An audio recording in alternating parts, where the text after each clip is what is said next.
اللي يخاف ربنا ما تخافش منه في يوم، حتى نزعل بيصون.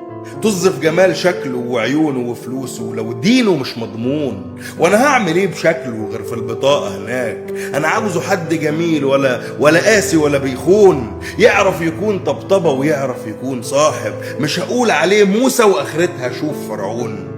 من كتر ما سمعنا قصص الفراق المر من بعد حب طويل وعظيم وغير مشروط، أصبحنا مش عاوزين ندخل حاجات وتموت. بنخاف من العلاقات ونخاف من الصداقات ونخاف من الحوارات ونقول خليك وحيد مبسوط. لكن أكيد يعني برضه في نص الليل نحتاج رفيق صالح يفتح معانا حوار، نحكي له عن يومنا ونشاركه في الأسرار. برضه قلوبنا ساعات بتعوز ونس، يعني ما أنا يعني بني آدم مش نص كيلو خضار. لكن بخاف جدا على قلبي ومشاعري، وبخاف أسيب روحي فلاقيه في إيد غدار. فإن كان حبيب